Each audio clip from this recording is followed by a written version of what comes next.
નમસ્તે દર્શક મિત્રો, સાંપ્રત ઘટનાઓ પર આધારિત કાર્યક્રમ આપણા મુદ્દા આપણી વાતમાં હું નિશિત જોશી આપનું સ્વાગત કરું છું. દર્શક મિત્રો, આજે જે વિષય ઉપર આપણે ચર્ચા કરવા જઈ રહ્યા છે એ ખૂબ જ મહત્ત્વનો વિષય છે, યુનિક વિષય છે, કારણ કે આ વિષય ઉપર કદાચ આપણે બહુ ઓછી ચર્ચા કરી છે. આજે આપણે વાત કરીશું ક્રિમિનલ સાયકોલોજી.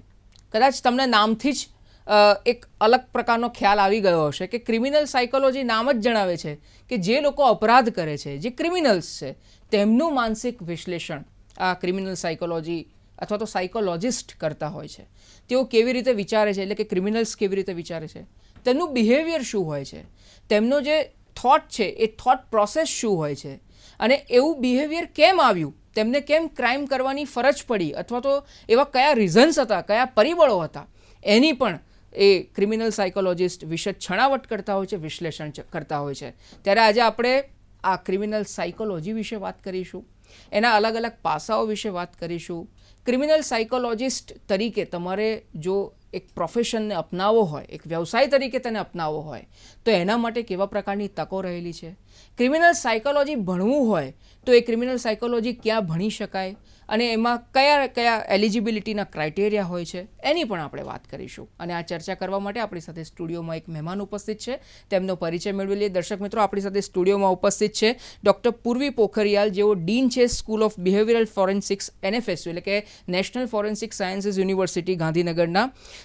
ડૉક્ટર પૂર્વી, આપનું ખૂબ ખૂબ સ્વાગત છે. અને દર્શક મિત્રો, એઓ અત્યારે ખાસ પ્રથમ મહિલા પ્રેસિડેન્ટ છે ઇન્ડિયન સોસાયટી ઓફ ક્રિમિનોલોજીના. તો ડૉક્ટર પૂર્વી, ફરીથી આપનું સ્વાગત કરીએ છીએ. અને દર્શક મિત્રો, આપને પણ આ વિષય અંગે કોઈપણ પ્રકારના પ્રશ્નો હોય તો આપના ટેલિવિઝન સ્ક્રીન ઉપર 2 નંબર ફ્લેશ થઈ રહ્યા છે, 079-285-3814 અને 285-3816. આપ કોલ કરી અહીં પ્રશ્ન પૂછી શકો છો. ડૉક્ટર પૂર્વી, જેમ મેં ઇન્ટ્રોડક્શનમાં કીધું, ઘણા બધા આસ્પેક્ટ્સ પર આપણે આજે વાત કરીશું, પણ પહેલો બેસિક પ્રશ્ન એવો થાય કે ક્રિમિનલ સાયકોલોજી, એ ક્રિમિનલ સાયકોલોજીની વાત કરીએ એ પહેલાં ક્રિમિનોલોજી, સાયકોલોજી અને ક્રિમિનલ સાયકોલોજી, આ ત્રણ વચ્ચે શું ભેદ છે, અથવા તો ભેદ નથી તો એ કેમ નથી, અને આ ત્રણેયના અર્થ શું કહેવાય? ધન્યવાદ. આ ત્રણ વિશે વાત કરીએ આપણે: સાયકોલોજી, ક્રિમિનોલોજી અને ક્રિમિનલ સાયકોલોજી. સાયકોલોજી એટલે માનસશાસ્ત્ર. આપણે કઈ રીતે વિચારીએ છીએ એક મનુષ્ય, કારણ કે આપણે અલગ પ્રકારના વિશિષ્ટ પ્રકારના પ્રાણી છે, ખાલી આપણને જ વિચારવાની શક્તિ મળી છે. તો આપણે કઈ રીતે વિચારીએ છીએ અને આપણા વિચારોનું આપણા વર્તન ઉપર શું ફરક પડે છે, શું ઇમ્પેક્ટ પડે છે, એની આખી જે પ્રક્રિયા છે, એનું જે શાસ્ત્ર છે, એનું જે આખું વિજ્ઞાન છે, એને આપણે સાયકોલોજી કહીએ છીએ, જેને માનસ વિજ્ઞાન પણ કહે છે. બરાબર. ક્રિમિનોલોજી એક અપરાધ શાસ્ત્ર છે. ઓકે. એટલે ગુનો શું છે અને ગુનાઓ કોઈ માણસ કરે એની પાછળના કયા કયા પરિબળો રહેલા છે, કોઈ માણસ ગુનો કરવા માટે કેમ પ્રેરાય છે, કે એને સર્કમસ્ટન્સીસ, એના વાતાવરણ એને બનાવે છે, કે કોઈ ચોક્કસ પ્રકારના ઇમ્પલ્સને કારણે કરે છે, એ જે બધું આખું જે શાસ્ત્ર છે એને આપણે અપરાધ શાસ્ત્ર કહીએ, ક્રિમિનોલોજી કહીએ છીએ. અને criminal psychology is a very specialized branch, એક ચોક્કસ પ્રકારની સ્પેશિયલાઇઝ બ્રાન્ચ છે કે જેમાં આપણે માત્ર ને માત્ર ગુનેગારની માનસિકતા શું હોય છે, ગુનો કરે એ પહેલાં એની માનસિકતા શું હોય છે, ગુનો કરતી વખતે એની માનસિકતા શું હોય છે, એના વિશેની જે વિચાર છે અને આપણે ક્રિમિનલ સાયકોલોજી કહીએ છીએ. જી, બહુ મહત્ત્વની આપે ત્રણેય વસ્તુઓને વિગતે સમજાવી. તમે એક વસ્તુનો ઉલ્લેખ કર્યો કે ભાઈ ક્રિમિનોલોજી અને એનું જે પરિબળો છે ક્રાઇમ કરવા પાછળના, તો એમાં એક પ્રશ્ન એવો થાય છે કે લોકો હવે આ વચ્ચે ભેદ પણ છે કે નેચર વર્સિસ નર્ચરિંગ છે, કે નેચર એન્ડ નર્ચર છે. તો કોઈ પણ ક્રાઇમ કરવા માટે આ બંને વસ્તુ વર્સિસમાં છે, વિરોધમાં છે, કે એક સાથે ચાલતી હોય છે? નેચર અને નર્ચરની ડિબેટ ઘણા વખતથી ચાલી આવી છે, પણ જ્યારે આપણે માનસશાસ્ત્ર અને અપરાધશાસ્ત્રની વાત કરીએ તો એમાં બંને છે. એમાં નેચર પણ છે અને નર્ચર પણ છે. ઘણીવાર તમને વાતાવરણ, એવું તમે જે રીતે વાતાવરણમાં તમે તમારું ઘડતર થાય છે એ વાતાવરણને કારણે, કારણ તમે જેને આપણે કહીએ છીએ સંજોગોનો શિકાર બનતા હોય છે, તમારા વાતાવરણના પરિબળોને લઈ પણ તમે એમ કરતાં પ્રેરાવો છો. એટલે બંને છે, નેચર અને નર્ચર બંને હેન્ડ ઇન હેન્ડ જાય છે. બરાબર છે. અચ્છા, હવે જે બીજો જે પ્રશ્ન છે કે ક્રાઇમ અને ક્રિમિનલ્સ, તો એના કેટલા પ્રકારો હોય છે એની અંદર? તે ઘણા બધા પ્રકારના ક્રાઇમ્સની જ્યારે વાત કરીએ તો ગુનાઓ તો ઘણા બધા છે. ઇન્ડિયન પિનલ કોડમાં બધા ગુનાઓનો આપણે વ્યાખ્યા થઈ છે અને એના માટેની સજાની પણ જોગવાઈ છે. ક્રિમિનલ પણ ઘણા બધા છે જેને આપણે કહીએ છીએ કે હાર્ડન ક્રિમિનલ, કે જેના પર જે ચોક્કસ પ્રકારના ગુનાહિત તત્વોથી એટલા બધા એની અંદર ગુનાહિત તત્વો અને ગુનાહિત માનસિકતા એટલી તીવ્ર હોય છે કે એની સંવેદનશીલતા લગભગ મરી પરવારી ચૂકી છે એવું આપણે કહી શકીએ. એટલે હાર્ડન ક્રિમિનલ હોય, ફર્સ્ટ ટાઈમ ઓફેન્ડર હોય, કોઈ ખાલી જોઈને ગુનો કરવા માટે પ્રેરાતા હોય, જુવેનાઇલ ઓફેન્ડર હોય, એટલે એના ઘણા બધા પ્રકારો છે. બરાબર છે. હવે ડૉક્ટર પૂર્વી એવો પ્રશ્ન પૂછવાનું મન થાય કે હવે કોઈ પણ વ્યક્તિ જ્યારે કોઈ પણ ક્રાઇમ કરતો હોય તો કાં તો જેમ અગાઉ તમે વાત કરી એને થોડુંક વિગતે હું આપની પાસેથી આન્સર માંગીશ કે કાં તો કોઈક મજબૂરી હોય એનાથી કરતો હોય, કાં તો અમુક વખતે શોખથી પણ કરતો હોય છે. તો આના વિશે આપ શું કહેશો કે એ કેવા પ્રકારની માનસિકતા કોઈ પણ ક્રિમિનલની હોય છે આની અંદર? આમાં છે ને ઘણા બધા અપરાધ શાસ્ત્રીઓએ ઘણા વર્ષો સુધી રિસર્ચ કર્યું છે અને રિસર્ચના અંતે અલગ અલગ પ્રકારના તારણો મળ્યા છે. એમાંનું એક જે મહત્વનું તારણ છે એ છે કે તમે તમારા વાતાવરણમાં તમારું બાળપણથી કે યુવાની સુધી તમને જે બધી ઇન્ફોર્મેશન માહિતીઓ આપે છે, તમારી આજુબાજુમાં જે સંવાદો થાય છે, જેને આપણે ઘરમાં સંસ્કાર કહેતા હોય, સંસ્કાર માત્ર ઘરમાંથી નથી મળતા, તમને શાળામાંથી પણ મળતા હોય, તમને મિત્રોમાંથી મળતા હોય, તમને તમારા સગાવાલા પાસેથી મળતા હોય. એટલે એ સંસ્કારોનું આપણે જેને સિંચન કહીએ એ ઘણીવાર સિંચન એ અલગ પ્રકારનું સિંચન પણ થઈ જતું હોય. એટલે ધીમે ધીમે એક પ્રકારની માનસિકતા તમારી ઊભી થતી હોય છે. એ તમને પણ ખબર ન હોય, તમારા સબકોન્શિયસ માઇન્ડમાં એ બધું કામ ચાલતું હોય અને જ્યારે તમને મોકો મળે ત્યારે તમારી માનસિકતા એને એ ઉપર છતી થાય છે. અચ્છા, હવે બેઝિકલી તમે જે વાત કરી કે ક્રિમિનલની વાત કરી અને એના અલગ અલગ આસ્પેક્ટ્સની વાત કરી, આપણે થોડુંક વૈશ્વિક પરિપ્રેક્ષ્યની વાત કરીએ તો રિસર્ચિસની આપણે જો વાત કરીએ તો કેવા પ્રકારના અત્યારે સંશોધનો all over across the globe અને આપણા દેશમાં કેવા પ્રકારના રિસર્ચિસ, કારણ કે આપ રિસર્ચ સાથે પણ એટલા જ સંકળાયેલા છો અને એક જે NFSU છે જેવી પ્રતિષ્ઠિત સંસ્થામાં આપ અત્યારે એક ક્ષેત્રમાં છો, તો એના વિશે થોડીક વિગતે વાત કરો કે કેવા પ્રકારના રિસર્ચિસ થઈ રહ્યા છે અત્યારે હાલમાં. તો હું માંડીને વાત કરીશ તો જ્યારે પશ્ચિમી દેશો આ વિશે ચર્ચા કરી રહ્યા હતા, રિસર્ચ કરી રહ્યા હતા, ત્યારે આપણા દેશમાં 1970માં એક National Institute of Criminology and forensic Science સંસ્થાની સ્થાપના થઈ અને જે આજે NFSUનો ભાગ છે, જે NFSUનું દિલ્હી કેમ્પસ તરીકે ઓળખાય છે. ત્યાં વર્ષો સુધી, આટલા છેલ્લા 50-55 વર્ષ સુધી રિસર્ચ, સંશોધન થયું, ટ્રેનિંગ અપાઈ અબાઉટ ક્રિમિનોલોજી, ક્રિમિનલ સાયકોલોજી બધા જ પોલીસ અધિકારીઓને, લો એન્ફોર્સમેન્ટ ઓફિસર્સને.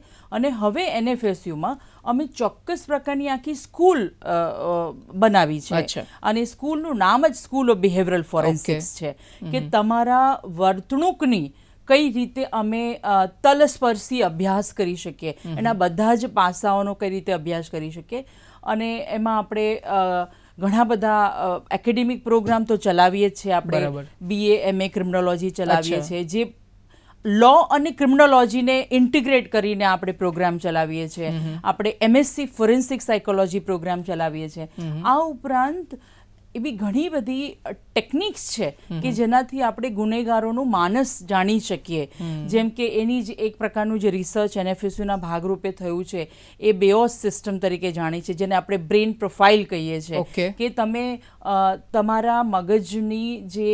તમારા મગજમાં સ્ટોરેજ થયેલી જે મેમરી છે એ મેમરીને તમે જાગૃત કરી શકો છો અને એ જાગૃત મેમરીને તમે પારખી શકો છો. ભલે ગુનેગાર ખોટું બોલતો હોય પણ એ સિસ્ટમની સામે તમે બેસાડો. એવી જ રીતે ઘણી બધી સસ્પેક્ટ ડિટેક્ટ સિસ્ટમ છે, આઈ ડિટેક્ટ સિસ્ટમ છે, બેયોસ છે, પોલીગ્રાફ છે. આ બધી જ વસ્તુનું સતત સંશોધન, કારણ કે એક સિસ્ટમ આવ્યા પછી પણ એના ઉપર સંશોધન કરવાની ઘણી બધી જરૂર હોય છે. એ બધું અત્યારે અમારે NFSUમાં વર્લ્ડમાં કદાચ માત્ર એક એવું આખું સેન્ટર છે, centre of forensic and investigative psychology. એના આ બધા પ્રકારની કન્ટિન્યુઅસ રિસર્ચ, ટ્રેનિંગ અને ઇન્વેસ્ટિગેશન થતું રહે છે. બરાબર છે.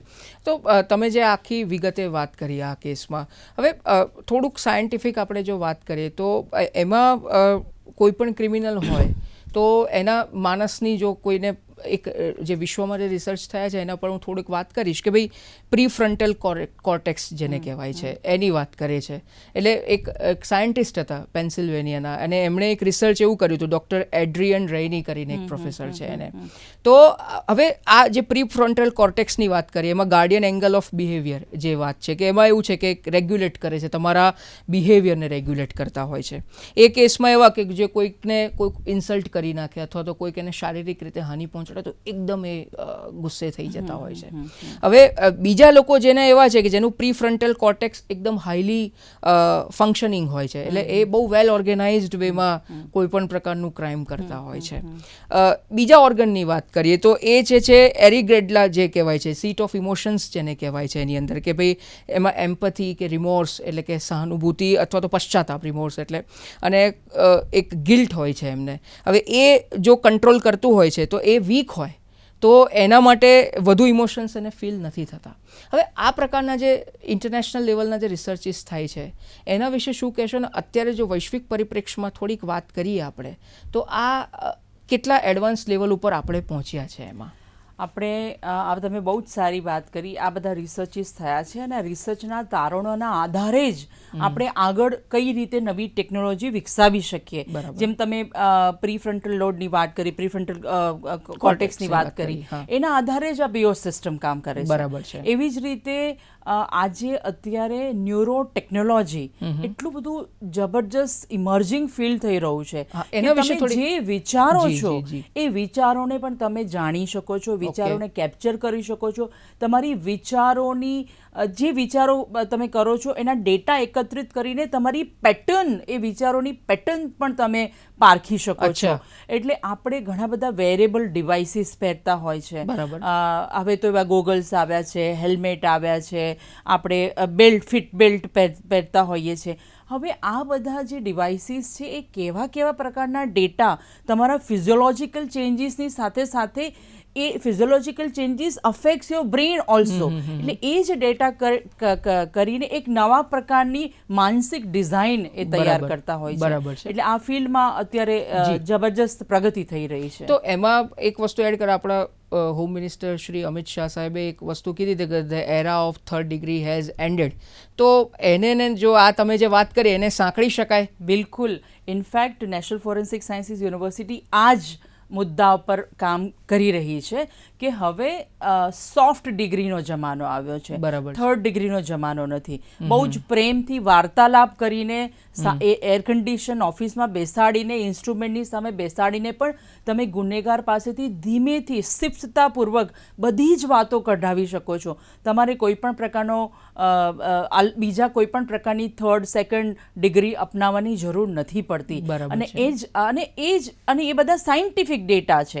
એ પાછા એવિડન્સીસ એવા છે કે જેને તમે પ્રૂવ કરી શકો. એમાં તમારું કોઈ બાયસીસ નથી. One of the most important part is that કે અહીંયા કોઈ પ્રકારનું બાયસ તમારું નથી, કારણ કે ટેકનોલોજી, સાયન્ટિફિક ટેકનોલોજીના રિઝલ્ટ તમને પ્રૂવ કરતા હોય છે. બરાબર છે.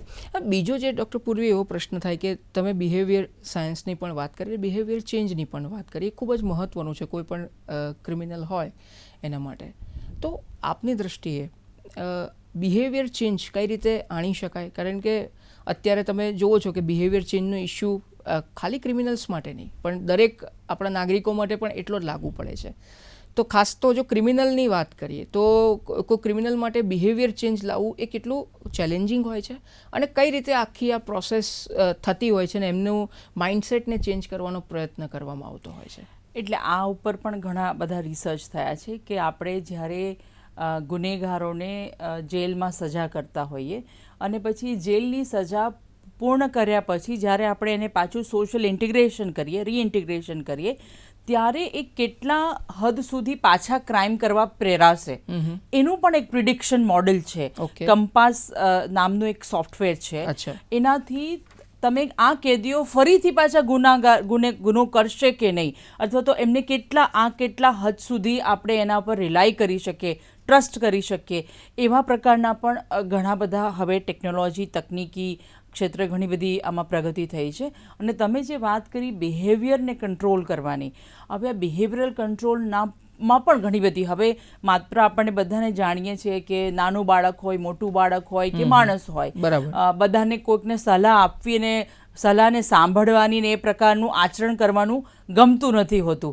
પણ આ એક સોફ્ટ ટેકનોલોજી છે અને એ ટેકનોલોજી દ્વારા અલગ અલગ ઘણા પ્રકારના એવા આવે છે કે જેનાથી તમે ધીમે ધીમે, એમાં તરત આપને એવું કોઈ સ્વિચ નથી કે આપણે તરત ફેન ચાલુ થઈ જાય, પણ એમાં ધીમે ધીમે ધીમે એ બિહેવિયરને તમે કંટ્રોલ કરી શકતા હો છો. અચ્છા, બીજું જે ડૉક્ટર પૂર્વી એવું વાત છે કે ફોરેન્સિક સાયકોલોજી ને વર્સિસ ક્રિમિનલ સાયકોલોજી, તો આ બંને વચ્ચેમાં ફરક શું છે? આપ શું કહેશો આને? ક્રિમિનલ સાયકોલોજી એ બ્રોડ એરિયા છે. ક્રિમિનલ સાયકોલોજી એટલે આપણે એક જાણવાનો પ્રયત્ન કરીએ છીએ કે કોઈ માણસ ગુનો કરવા માટે શા માટે પ્રેરાય છે અને એની ગુનાહિત માનસિકતા શું છે. બરાબર, એ ક્રિમિનલ સાયકોલોજી છે. ફોરેન્સિક સાયકોલોજી પછીનો ભાગ છે. બરાબર, કે તમે ગુનો કરી દીધો તો એ ગુનો કર્યા પછી તમે કઈ રીતે બિહેવ કરો છો, તમે પુરાવાનો નાશ કરવા માટેનો પ્રયત્ન કરો છો, તમે તમારો ગુનો છુપાવવાનો શું પ્રયત્ન કરો છો, ગુનો કરતી વખતે તમે શું વિચારતા હતા, એટલે એ ફોરેન્સિક સાયકોલોજી એ ત્યાર પછીનો ભાગ છે કે જ્યારે તમે એના ગુનેગારના બિહેવિયરનું એનાલિસિસ કરતા હો. બરાબર છે. ક્રિમિનલ્સની આપે વાત કરી, ક્રિમિનલ સાયકોલોજીની વાત કરી, તો ક્રિમિનલ પ્રોફાઇલિંગના સ્ટ્રેન્થ્સ અને વીકનેસીસ વિશે આપ શું કહેશો? એ કેવા પ્રકારના હોય છે? ક્રિમિનલ પ્રોફાઇલિંગ હવે આપણા દેશમાં પણ ઘણા અંશે ઘણા બધા વિષયમાં આપણે કરી રહ્યા છે. અને જો એ ચોક્કસ પ્રકારની મેથોડોલોજી ફોલો કરીને જો કરવામાં આવે તો આપણે ક્રિમિનલ પ્રોફાઇલિંગના આધારે ઘણા બધા પોલિસી ડિસિઝન્સ લઈ શકીએ. એટલે મારી દ્રષ્ટિએ તો હવે આપણે દરેક ક્ષેત્રમાં આ પ્રકારના mind mapping, crime mapping, criminal mapping અને ક્રિમિનલ પ્રોફાઇલિંગના ડેટા આપણી પાસે અવેલેબલ હોવા જોઈએ અને એ દિશામાં ઘણું બધું કામ અત્યારે થઈ રહ્યું છે. બરાબર. હવે બીજો જે પ્રશ્ન કરીએ કે આપણે સોસાયટીના આસ્પેક્ટથી વાત કરી અને હાર્ડકોર ક્રિમિનલ સાયકોલોજીની પણ આપણે વાત કરી. કરિયર આસ્પેક્ટથી હું થોડીક વાત જાણવા માગું છું કે જે આપણા દર્શક મિત્રો છે, એમાં જે યુવા પ્રતિભા છે, એ લોકો ક્રિમિનલ સાયકોલોજીમાં કોઈક કરિયર બનાવવા માગતું હોય તો એના માટે તો પહેલાં તો આપણે એક સ્ટેપ આગળ વધે એટલે લોકોને વધારે સારી રીતે સમજી શકે. તો ક્રિમિનલ સાયકોલોજી જો કોઈ વ્યક્તિએ ભણવું હોય અથવા તેનો અભ્યાસ કરવો હોય તો પહેલાં તો એના એલિજિબિલિટી ક્રાઇટેરિયા શું છે? ક્રિમિનલ સાયકોલોજી તમે 12મા ધોરણ પછી પણ કરી શકો છો અને ગ્રેજ્યુએશન પછી પણ કરી શકો છો. 12મા ધોરણ પછી કરવા માટે પણ તમારી પાસે, તમે સાયન્સ ગ્રેજ્યુએટ હોય તો પણ કરી શકો છો, તમે હ્યુમેનિટીઝ અથવા તો કોમર્સ ગ્રેજ્યુએટ હોય તો પણ કરી શકો છો. નેશનલ ફોરેન્સિક સાયન્સીસમાં અમે અત્યારે 12મા ધોરણ પછી પણ તમે ક્રિમિનલ સાયકોલોજી ભણી શકો. એમાં કેટલા વર્ષનો કોર્સ? એમાં હવે નવી એજ્યુકેશન પોલિસી પ્રમાણે એ પણ ફ્રીડમ છે, તમે નક્કી કરી શકો કે તમારે કેટલા વર્ષ સુધી ભણવું છે. એટલે અમે 5 વર્ષનો કોર્સ BA MA કર્યો છે એ 12મા પછી. એમાં તમે આર્ટ્સ કે કોમર્સ ગ્રેજ્યુએટ, સાયન્સ ગ્રેજ્યુએટ બધા જ કરી શકે. અને BSc MSc criminology and forensic science, જેમાં ક્રિમિનલ સાયકોલોજી એક મહત્વનો ભાગ છે, એ પણ તમે ભણી શકો છો. એ માત્ર સાયન્સ સ્ટુડન્ટ્સ હોય એ કરી શકે અને મિનિમમ તમારા 55% આવ્યા હોય તો તમે આ કોર્સમાં એડમિશન લઈ શકો છો. તો એમાં બેઝિકલી જે આ પ્રકારના કોર્સિસ હોય 12th પછીના અથવા તો તમે જે કીધું સાયન્સ સ્ટુડન્ટ્સના પરસ્યુ કરી શકે, તો એમાં કેવા પ્રકારના મોડ્યુલ્સ હોય છે, શું શું ભણાવવામાં આવે છે, કેવા કોર્સિસ હોય છે એની અંદર? એટલે એની અંદર આપણે થોડુંક એમાં લોનું ઇન્ટિગ્રેશન હોય, એટલે લો હોય, સોશિયોલોજી હોય, સાયકોલોજી હોય, પછી તમારા ફોરેન્સિક સાયન્સના પણ એલિમેન્ટરી જે કોર્સિસ હોય એ હોય. આ સાથે સાથે તમારે બંધારણ પણ શીખવું પડે, કારણ કે તમે જ્યારે કોઈને પણ કંટ્રોલ કરો આ દેશમાં, એટલે એમાં કોન્સ્ટિટ્યુશન પણ છે, એમાં ઘણા બધા સ્કિલ ઓરિએન્ટેડ કોર્સિસ છે.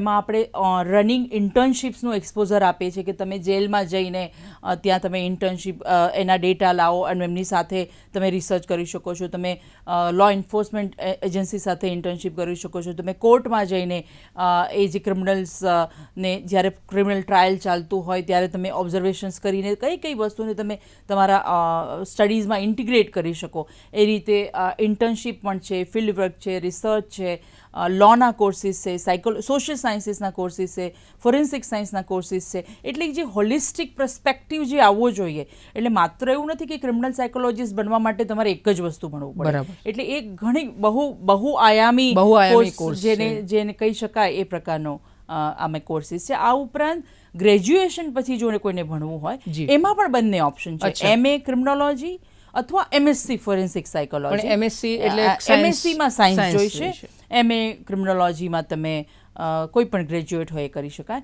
આ સિવાય જે વર્કિંગ પ્રોફેશનલ છે, બહુ ટાઈમ નથી આપી શકતા, એમના માટે સ્પેશિયલાઇઝ્ડ પ્રકારના PG ડિપ્લોમા પ્રોગ્રામ શરૂ કર્યા છે કે જે હાઇબ્રિડ મોડમાં અમે કરીએ છીએ, કે જે તમે અમુક જ દિવસ તમારે કોલેજમાં આવવાનું અને બાકીના તમે ઓનલાઈન પણ કરી શકો છો. એ post graduate diploma in investigative and forensic psychology છે. બરાબર છે. અને બીજું આપણે બધાએ જોયું હશે કે હવે જે બધા ગુનાઓ થાય છે બધા સાયબર વર્લ્ડમાં થાય છે, સાયબર ક્રાઇમ, એટલે સાયબર સાયકોલોજી. અચ્છા. One of the very unique program post graduate diploma in cyber psychology. એ પણ કોઈ પણ ગ્રેજ્યુએટ કરી શકે છે, વર્કિંગ પ્રોફેશનલ પણ કરી શકે છે. એ પ્રકારના કોર્સિસ અત્યારે NFSU. તો આપે જે વર્કિંગ પ્રોફેશનલની વાત કરી કે એ લોકો જે, તો એ સમય મર્યાદા કેટલી હોય છે PGD ની? 1 વર્ષ? હા, 1 વર્ષનો કોર્સ છે. બરાબર છે. જી. હવે બીજો જે પ્રશ્ન એવો થાય કે આ તો થઈ ભણવાની વાત. હવે કોઈ પણ વ્યક્તિ પાસ આઉટ થાય, કોઈ યુથ પાસ આઉટ થાય એમાંથી, તો હવે એને જોબ ક્યાં મળે? એમાં ખાસ કરીને પ્રાઇવેટ સેક્ટરમાં મળે કે ગવર્મેન્ટ સેક્ટરમાં મળે? એના વિશે આપ શું કહેશો? હવે આના ઉપર હું આવીશ, કારણ કે અત્યાર સુધી એવું આપણી માન્યતા હતી કે ક્રિમિનોલોજી ભણતા હોય, ક્રિમિનલ સાયકોલોજી ભણતા હોય એ ક્યાં જઈ શકે? એ બહુ બધું NGOમાં જાય, ક્યાં તો કોઈ રિસર્ચ ઓર્ગેનાઇઝેશનમાં જાય, ક્યાં તો ઘણા બધા સ્ટેટમાં પ્રિઝનમાં જે જગ્યા હોય ત્યાં જઈ શકે. પણ હું તમને એ જે વાત કરવા જઈ રહ્યું છું દર્શક મિત્રો, કે બિહેવિયરલ ફોરેન્સિકનો બહુ જ મોટો અત્યારે જેનો ઉપયોગ થઈ રહ્યો છે એ કોર્પોરેટ વર્લ્ડમાં થઈ રહ્યો છે. કે તમે કોઈ માણસને, બધા જ કોઈ પણ કોર્પોરેટ્સ હોય, આપણે human resources is the most important aspect. તમે આજે જ્યારે માણસને હાયર કરવા જઈ રહ્યા છે, અને ખાસ કરીને જે ઊંચી પોસ્ટ પર તમે જ્યારે કોઈકને બહુ મોટી રિસ્પોન્સિબિલિટી સાથે હાયર કરવા જઈ રહ્યા છો, ત્યારે માત્ર 10 કે 15 મિનિટના ઇન્ટરવ્યૂમાં કોઈને માણસને કળવું બહુ જ અઘરું પડી જાય છે. ત્યારે આ બિહેવિયરલ સાયન્ટિસ્ટને, બિહેવિયરલ ફોરેન્સિક સાયન્ટિસ્ટને, જેણે આ બધા પ્રકારનો અભ્યાસ કર્યો હોય, હવે કોર્પોરેટ વર્લ્ડમાં એની બહુ જ ડિમાન્ડ છે. એટલે જે પણ પ્રકારના મારે માર્કેટિંગ કરવું હોય તો મારે લોકોની માનસિકતા સમજવી પડશે. એટલે બિહેવિયરલ ફોરેન્સિક્સનો એક બહુ જ મોટો અત્યારે ડિમાન્ડ આવી રહી છે કોર્પોરેટ વર્લ્ડમાંથી. એટલે તમે આ જે બધું ભણ્યા છો, કારણ કે અલ્ટિમેટલી તમે ભણો છો કઈ રીતે માણસ બિહેવ કરે છે, કઈ રીતે ડેવિએટ થાય છે. ક્રિમિનલ ઇઝ અ ડેવિયન્સ એક પ્રકારનું, કે તમારે જે રસ્તે ચાલવાનું હોય એ રસ્તા પરથી તમે થોડો રસ્તો ચૂકી જાઓ છો. એટલે કોઈ નાનો માત્ર પણ આપણે ઇવન ઓફિસીસમાં પણ કોઈ નાની મોટી ભૂલ કરે, અલ્ટિમેટલી તો એ ગુનો જ છે, as per the office code of conduct. એટલે એ બધી જ વસ્તુઓનું અત્યારે કોર્પોરેટ વર્લ્ડમાં ઘણી બધી ડિમાન્ડ આવી રહી છે, સિક્યોરિટી એજન્સીસમાં ડિમાન્ડ આવી રહી છે. બરાબર. એટલે કોર્પોરેટ સેક્ટરમાં પણ એટલા જ પ્રબળ ઓપોર્ચ્યુનિટીઝ ને તકો રહેલી છે કે જેથી લોકો એને એક કરિયર ઓપ્શન તરીકે અને આસ્પેક્ટ તરીકે જોઈ શકે. તો હવે રેમ્યુનરેશનની વાત કરીએ કે જે પણ એ ક્રિમિનલ સાયકોલોજી ભણીને જે વ્યક્તિ બહાર આવે, તો એના રેમ્યુનરેશન્સ અથવા તો એને જે સેલરી મળતો હોય એ કેવા પ્રકારનો હોય છે? એટલે જનરલી આપણે જોતા હોઈએ છીએ કે દરેક વસ્તુ એક્સપિરિયન્સના આધારે રિલેટ થતી હોય.